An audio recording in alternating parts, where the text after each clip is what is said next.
हाँ जी, देखो कल हमने पॉली एक्सक्लूसिव प्रिंसिपल कर लिया था। तो आज हम क्या शुरू करने जा रहे हैं। टॉपिक हमारा है शेप ऑफ एटॉमिक ऑर्बिटल और बाउंड्री सरफेस डायग्राम्स। तो आज हम शेप्स ऑर्बिटल की शेप्स के बारे में और उसके बाउंड्री सरफेस के बारे में बात करने जा रहे हैं। तो देखो हमें क्या कहते हैं, the most probable reason are called boundary surface. जो सबसे ज़्यादा जो रीजन होता है जिसके अंदर इलेक्ट्रॉन्स प्रेजेंट होते हैं उस जो सरफेसिस को उसे ऑर्बिटल्स भी बोलते हैं और उसे हम बाउंड्री सरफेस भी बोलते हैं।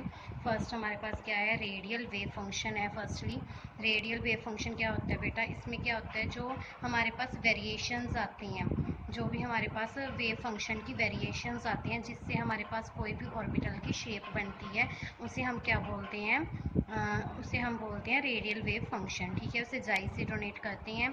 और हमारे पास जो आर होती है वो क्या होता है, जो कोई भी इलेक्ट्रॉन है या कुछ भी पड़ा है हमारे पास न्यूक्लियस से कितनी डिस्टेंस के ऊपर पड़ा है, तो उसे हम बोलते हैं आर। जो फंक्शन है हमारा, जो न्यूक्लियस से कितनी डिस्टेंस पे पड़ा है उसे हम आर से डोनेट करते हैं। तो उसी के अंदर हमारे पास क्या होती है, 3 होती हैं shapes of 1s orbital, 2s orbital और 2p ऑर्बिटल्स की। ठीक है, फर्स्टली तो हमारे पास जाई और आर के बीच में जो फर्स्ट बनती है, एन क्या होती है हमारे पास 1 होती है और एल क्या होती है 0 होती है। तो उसकी अकॉर्डिंग क्या होती है हमारे पास ये ग्राफ बन जाता है। ठीक है, तो क्या बन रहा है इसमें हमारे पास, क्या हो रही है, जाई की वैल्यू कम होती जा रही है और रेडियस क्या होती जा रही है, इंक्रीज होती जा रही है। जो डिस्टेंस है आर है वो इंक्रीज होता जा रहा है। नेक्स्टली 2s के अंदर क्या होता है बेटा, हमारे पास पहले तो देखो डिक्रीज हो रहा है जाई, तो इस पॉइंट पे आके वो क्या होता है, 0 हो जाता है, जिससे हम यहाँ पे क्या हो जाते हैं, मतलब कि यहाँ पे आके उसकी प्रोबेबिलिटी क्या हो जाती है, 0 हो जाती है। यहाँ पे मतलब कि इलेक्ट्रॉन्स को फाइंड आउट करने की प्रोबेबिलिटी कितनी होगी, 0 होगी, कोई भी इलेक्ट्रॉन नहीं मिलेगा। तो इसे हम क्या बोलते हैं, नोड भी बोलते हैं। ठीक है, नाउ फिर दोबारा से वो क्या हो गया, डिक्रीज हो रहा है और डिक्रीज में जाके उसके बाद फिर क्या होने लग गया, इंक्रीज होने लग गया। नेक्स्ट इसमें भी ये क्या है, हमारे पास 2p की है, n2 हो जाएगा, l1 हो जाएगा।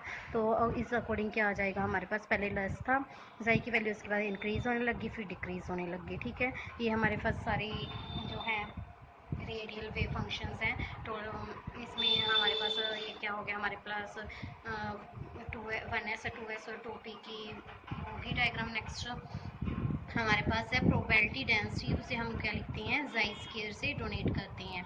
तो जाई स्क्वायर में सिर्फ बेटा बाकी 1s और 2p का सेम है, ओनली 2s का चेंजेस आता है। तो यहाँ पे देखो 2s में यहाँ पे क्या था, यहाँ पे नोड आ गया था, 0 होगी तो प्रोबेबिलिटी देन डिक्रीज होगी इंक्रीज, बस यहाँ पे नेगेटिव में नहीं जाएगी वैल्यू 2s की जाई स्क्वायर के अंदर। ठीक है, प्रोबेबिलिटी मतलब होता है वो कितने जो इलेक्ट्रॉन्स है कितने हमें फाइंड आउट हो रहे हैं एटम के अंदर, है ना। प्रोबेबिलिटी का मतलब ये होता है कितनी पॉसिबिलिटी है इलेक्ट्रॉन्स को फाइंड आउट करने की। तो यहाँ से इलेक्ट्रॉन्स देखो, पहले तो जाई की वैल्यू डिक्रीज हो रही है, यहाँ पे आके वो 0 होगी।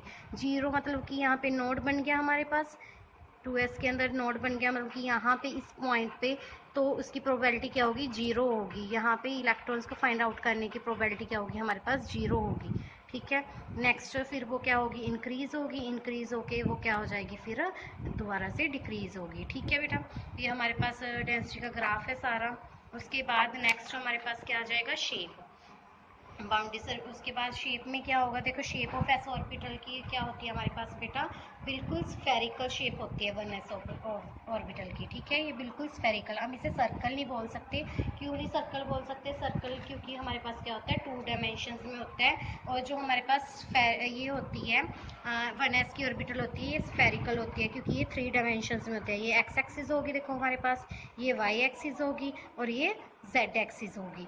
तो ये तीनों डायमेंशंस होगी, एक्स एक्सिस, वाई एक्सिस और जेड एक्सिस, 3 डायमेंशनल होगी। तो ये क्या होती है, स्फेरिकल शेप होती है बेटा इसकी। ठीक है बेटा, नेक्स्ट हमारे पास क्या है, देखो 2s ऑर्बिटल। 2s ऑर्बिटल में क्या होता है, अभी हमने पढ़ा है 2s ऑर्बिटल में हमारे पास एक नोड होता है ना। नोड का मतलब क्या होता है बेटा, इसमें देखो कि हमारे पास क्या होगा, पहले तो एक यहाँ पे होगा सफियर बीच में, नेक्स्ट दोबारा फिर एक मतलब कि ये बाउंड्री के ऊपर होंगे इलेक्ट्रॉन्स, एक हमारे पास सेंटर में होंगे। जो ये खाली स्पेस होगा इसी, ये क्या है हमारा नोड है। ठीक है, मतलब कि जैसे ये देखो, ये देखो ये वाली चीज़ है जो हमारी, ये देखो ये पहले ये यहाँ पे इलेक्ट्रॉन्स हैं हमारे पास, तो ये पहले मैंने ये बीच वाले सेंटर वाले इलेक्ट्रॉन्स बन गए। ठीक है, उसके बाद ये क्या आ गया हमारे पास, 0 आ गई वैल्यू। तो ये 0 मतलब कि ये नोड है तो ये खाली वाला, ये खाली वाला नोड हो गया, ठीक है। उसके बाद ये दोबारा से फिर ये वाले इलेक्ट्रॉन्स हैं यहाँ पे, तो ये आउटर वाली साइड आ गए ये इलेक्ट्रॉन्स, ठीक है। तो यहाँ पे क्या आ गया, 1 नोड आ गया, ये 2s की ऑर्बिटल है। समझ आ रही है ना बेटा। तो हमें इससे हमारे पास फॉर्मूला क्या होता है, n-1 होता है नोड निकालने का फॉर्मूला। अगर मान लो 1s ऑर्बिटल है, 1s ऑर्बिटल, तो इसमें क्या होगा, n1 होगा, n-1 इज इक्वल टू 0। अगर हमारे पास 2s ऑर्बिटल है तो उसमें क्या होगा, 2 इलेक्ट्रॉन्स होंगे, 2 होंगे n number of electrons, 2 - 1 is equal to 1। 1 node है तो ये क्या हो गया हमारे पास, इसमें 1 नोड हो गया। तो अगर हमारे पास 3s ऑर्बिटल है, मान लो हमारे पास 3s ऑर्बिटल है, तो उसमें हमारे पास क्या होंगे, 3 - 1 इज इक्वल टू 2 हो जाएगा। तो 2 नोड्स होंगे, तो मतलब कि बेटा ये देखो हमारे पास 3s ऑर्बिटल की शेप। तो देखो फर्स्ट ये यहाँ पे इलेक्ट्रॉन्स है, ये हमारे पास आ गया 1 नोड, फिर इलेक्ट्रॉन्स है, फिर ये आ गया हमारे पास सेकेंड नोड। तो इसमें क्या होंगे, 3 - 1 2 नोड्स आ जाएंगे, ठीक है बेटा। क्लियर हो गया ना। ये देखो 3 - 1 इज इक्वल टू 2 नोड हो जाएंगे हमारे इस पास 3s ऑर्बिटल में। क्लियर है बेटा। ओके, कुछ भी समझना आए तो आप पूछ सकते हो। Thank you.